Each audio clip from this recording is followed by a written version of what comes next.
Brazilian এই মহিলা অনলিফ্যান্সে adult scene করেন আর এগুলো নিজ হাতে ভিডিও ধারণ করেন তারই নিজের ছেলে। আর এই মা হচ্ছে ওইসব জগতের অন্যতম একজন স্টার। কিন্তু আপনারা জানলে অবাক হবেন, বিষয়টা এতটাই ডিসগাস্টিং যে এইসব ভিডিও কিন্তু একমাত্র তার ছেলেই করে থাকে। আর এর জন্য ন্যূনতম লজ্জাবোধ তিনি নাকি করেন না। তিনি সবসময় বলেন তার মাকে এদিকে এসো এবং ক্যামেরার সামনে দাঁড়াও। ব্রাজিলিয়ান এই মডেল মোটেও তার জন্য লজ্জিত নন। অ্যাডাল্ট ভিডিও বানানোর পারিবারিক ব্যবসায় পরিণত হয়েছে তাদের। কিন্তু এইসব বিষয় যখন প্রকাশ পায় তখন এতটাই পরিমাণের সমালোচনার মুখে পড়ে যে যার বলার মতো নয়। আর যার কথা বলেছিলাম তার নাম হচ্ছে আন্দ্রেসা উরাচ, যিনি আগে মডেলিং করতেন।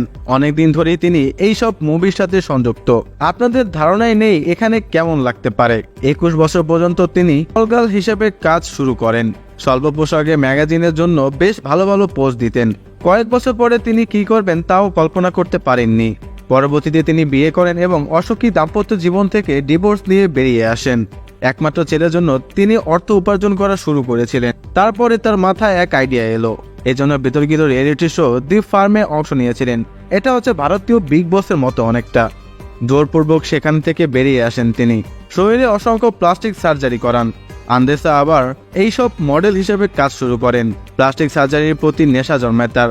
আয়নায় নিজেকে নিখুঁত হতে চেয়েছিলেন তিনি, অবশ্য হয়েছেনও তাই, এবং পুরুষদের আকাঙ্ক্ষিত নারী হতে চেয়েছিলেন। কিন্তু সার্জারিতে একটি ভুল হয়ে যায়। কিছু সময় নেওয়ার জন্য তিনি ইনজেকশনে প্রায় হাইড্রোজেল নেওয়ার জন্য প্রায় মরতেই বসেছিলেন। অবশ্য এর জন্য কয়েকদিন তিনি কোমায়ও ছিলেন। ধীরে ধীরে যখন তার অবস্থার উন্নতি হয়ে যায় তখন তিনি আরও 18টি অপারেশন করান এবং পরবর্তীতে আন্দ্রেসা তিনি তার স্বাস্থ্য ফিরে পান।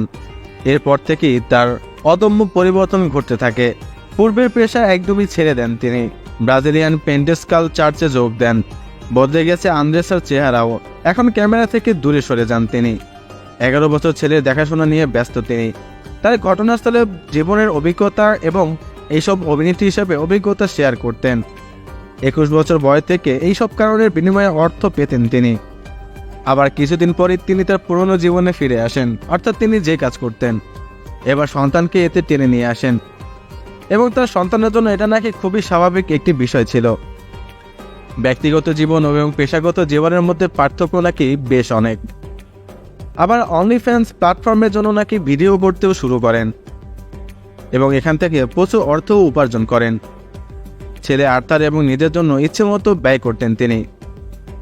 আর এইসব বিষয় নাকি তার এখন আর মোটেও খারাপ লাগে না। তাহলে বুঝতেই পারছেন এরা আসলে কোন জগতের মানুষ। এটা কেমনে সম্ভব ভাই?